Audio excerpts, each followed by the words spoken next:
What is a keyframe? If you're learning animation, this term has popped up time and time again, and it seems to mean something completely different every single time. As a motion designer who also practices hand-drawn animation, I can start by telling you one important thing. Not every drawing is a keyframe. For example, a bouncing ball only needs 2 to 3 keyframes. But before we animate anything, let's answer the important question.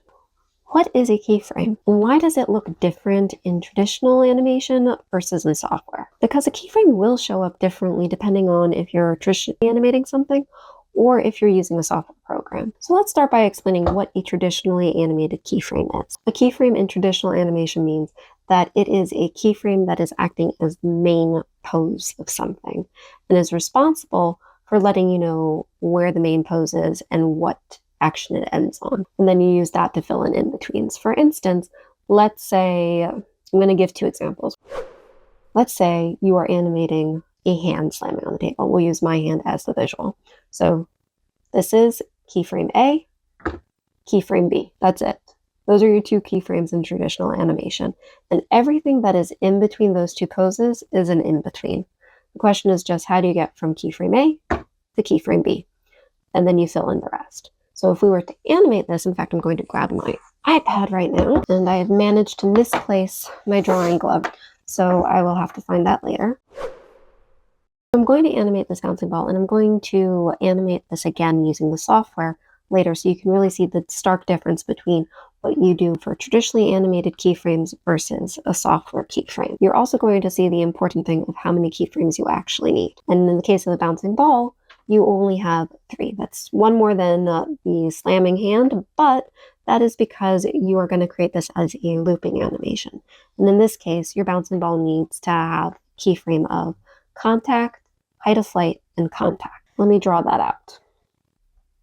And once you have your keyframes in traditional animation, you're going to fill them all in with your in-betweens.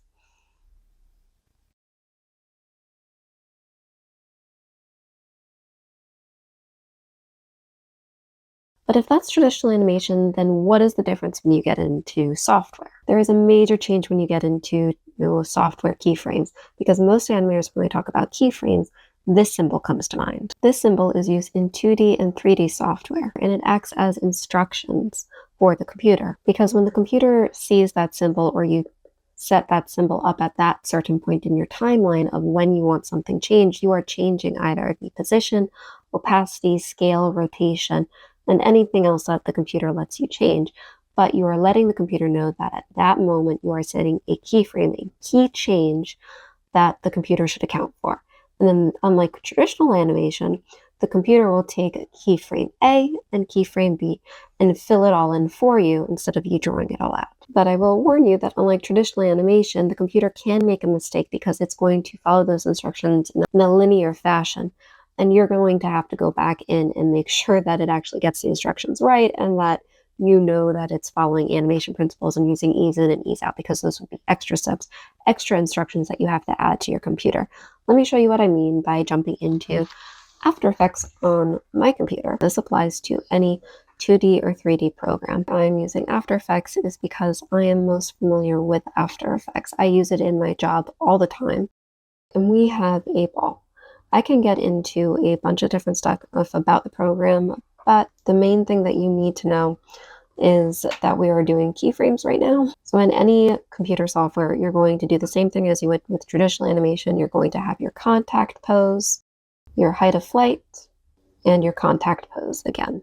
And now the computer fills in everything in between. But you are responsible in the computer program to fill in all the information that it might need. For instance, I'm also going to add some squash and stretch here. What you're seeing down below is just different kinds of keyframes. They all start with that diamond shape, and then they change based on if you have ease in, ease out. And this little ball is looking a little wonky because I'm not focusing too much on it. I'm just giving you an example of what keyframes actually look like. Whether you're working traditionally or you're in a program using software, you're using keyframes regardless. The only question is how you're going to go about them. Are you going to be the one responsible for filling in all of the frames, all the drawings in between your key frames, your key poses?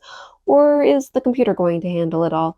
And that's going to be the one who's responsible, and you as the animator have to double check that the computer is actually listening to your instructions and filling it in correctly. I am so curious if you like this video, and if you did, please give it a like so that I know. And if you have any other animation things that have been bugging you that you don't understand what's going on, if you could ask about them in the comments, then I can make a video about that on the next time I do one of these animation 101s.